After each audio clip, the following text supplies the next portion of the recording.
Reality is usually scoffed at. Illusion is usually king. But in the battle for survival of Western civilization, it's going to be reality, not illusion or delusion, that's going to determine what the future will bring. Those words were spoken by Larry McDonald, Congressman Larry McDonald, who was on Flight 007. And I've simply paraphrased that, and I start my programs every day with that statement, 4 hours a day. And I think it's vitally important to realize that reality usually is sort of laughed at. People do not see what's going on. And illusion is what most people accept. But if we are to survive as a free people, people are going to have to learn the truth. And certainly it was Lord Byron who says, "'Tis strange but truth is always stranger than fiction." And Daniel Webster said, "There's nothing so powerful as truth, but often nothing so strange." It was Edward Bernays, who was the nephew of Sigmund Freud, who back in 1928 wrote a book called Propaganda. And this is what he said. He opened his book on propaganda, and he said this: "The conscious and intelligent manipulation of the organized habits and opinions of the masses is an important element in democratic society. Those who manipulate this unseen mechanism of society constitute an invisible government, which is the true ruling power in our country. We are governed, our minds are molded, our tastes formed, our ideas suggested largely by men we have never heard of." Now, public health officials, dentists, and most doctors will tell you that water fluoridation has done a wonderful thing, that oral health in America is better today than it was 50 years ago, and that this is simply safe and it's effective. Water fluoridation is safe and effective.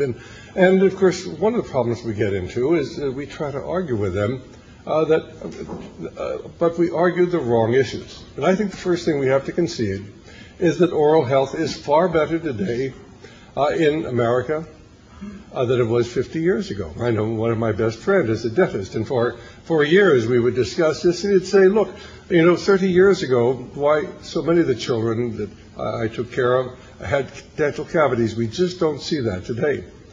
And that's absolutely true. But the issue that we have forgotten is oral health is far better today than it was 50 years ago in communities that fluoridate their water. But oral health is also far better today than it was 50 years ago in communities that don't fluoridate their water.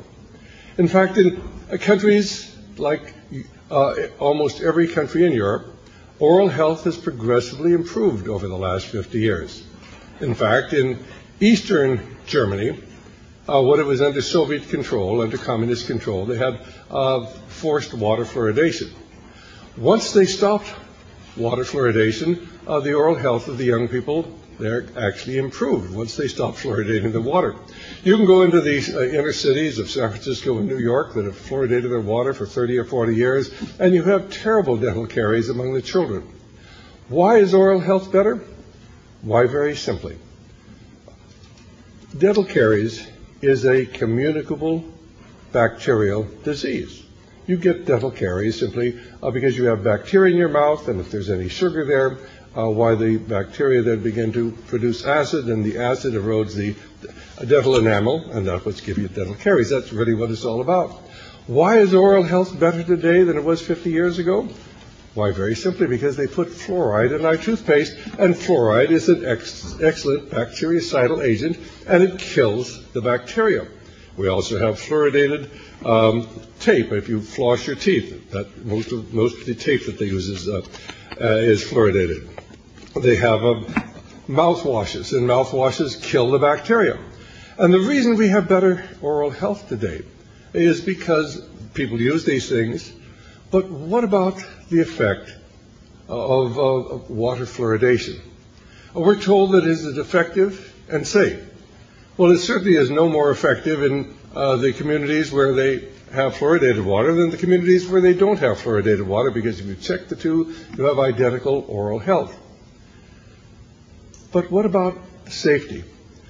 Well, if you look at what's going on in our society, Over the last 50 years, infertility has increased considerably. And of course, if you study this, you'll find that men have lower sperm counts. Their sperm have lower motility.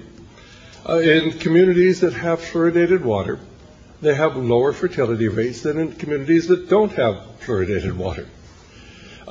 We find among young people, 1 in 6 American children today has a neurodevelopmental or behavioral abnormality. We find increasing incidence of autism, ADD, ADHD, Asperger's disease, learning disabilities, reading disabilities, study disabilities. If you look at the scholastic achievement tests of our children, 50 years ago we had some of the smartest kids in the entire world. I mean, people who came to the United States were real go-getters. They were the cream of the world had immigrated here for an opportunity to be free. But today, on scholastic achievement tests, when the children reach the 4th grade and complete the 4th grade, and then they compare them with children from throughout the rest of the world, our kids don't do very well. By the time you get through the 8th grade, our children are doing very poorly. And by the time our young people graduate, and the average from our high schools, and we compare them with schools throughout the rest of the world, our kids can't compete at all. Of those children who go on to college, almost half of them have to take bonehead English, or they have to take bonehead mathematics. And when they graduate from college, they really, in many respects, some of them, of course, will be quite good, but why is it we're bringing in so many people, engineers and computer specialists from other countries, because they work for less? Or because, of course, maybe we can't compete? We've noticed over the last 50 years a considerable increase in cancer. In fact, there have been a number of studies that have shown that if you compare communities that have fluoridated water with communities that don't have fluoridated water, the general incidence of cancer is increased, and Dr. Yamianis and Dr. Burke actually found that in their studies. Dr. Burke was the number 1 man in cancer research. The NCI I had the privilege of talking to him back in 1980 before he retired. And then, of course, there's been a number of studies that have shown that boys, adolescent boys, 7 or 8 years old, from fluoridated areas have a much higher incidence of osteogenic sarcoma, which is a terrible disease, and yet young pre-adolescent boys have a much higher incidence of osteogenic sarcoma in areas where they have fluoridated water than in areas without fluoridated water.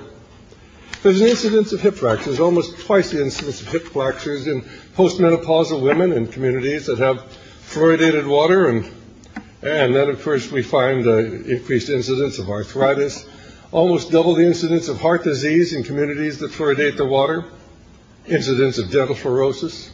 In areas where the children have fluoridated water, the girls go through their menarche probably 6 to 8 months earlier. In fact, in many areas, we're finding girls beginning to menstruate, when they're 9 or 10 years old. Never used to do that. Does this have anything to do with water fluoridation, or is this just a coincidence? Well, those of you who got our kit today, there was an article there from the Reader's Digest. I don't know if you saw it. It's from the October 24th issue of Time, the October 24th issue of Time magazine. And I hope you'll read the article very closely. It's about the problem they're having up in Bellingham, Washington, where they're trying to get through water fluoridation. The people who support water fluoridation have spent almost $2.5 million. The people who oppose water fluoridation only have $15 million on their side. Looks like the opponents of water fluoridation are going to win this one. What's significant about that article, though, it points out that there are 7,000 employees of the Environmental Protection Agency who have petitioned the Environmental Protection Agency through their union to stop all water fluoridation because it isn't safe.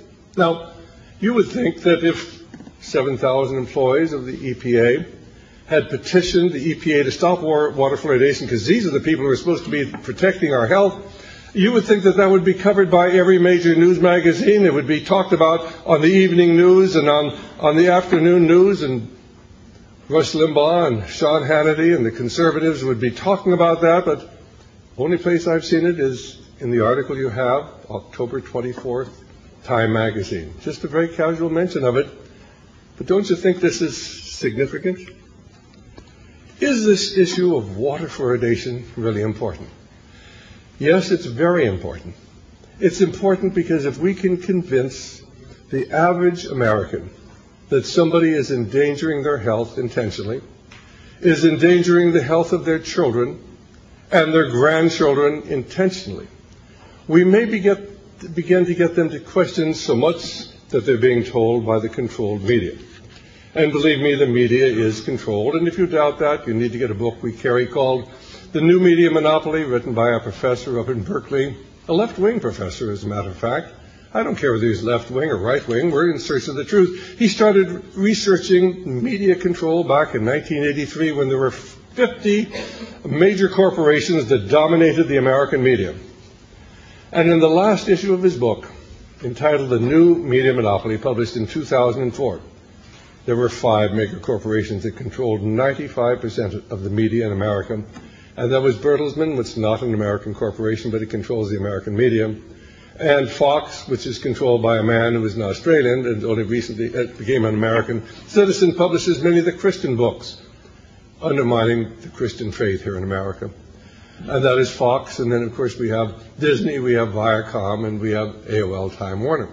And they dominate the media, determine what most Americans read, hear, and see. And the fact that you're not hearing about what the EPA scientists are pleading, trying to get the word out that the American people are being poisoned, the fact you don't hear about that is simply a reflection of the degree of control that today exists over what the American people think.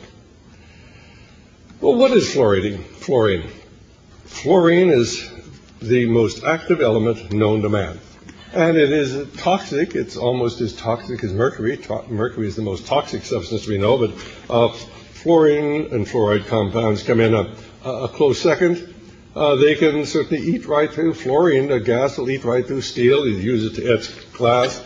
It's used in all sorts of smelting: aluminum, beryllium, copper, coal, silver, magnesium, nickel, iron, steel, and zinc.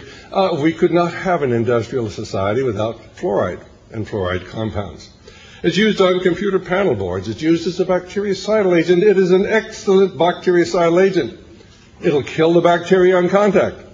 That's why we put it in our mouth. But why are we swallowing it? If it'll kill bacteria, what does it do to us? And how does it kill the bacteria?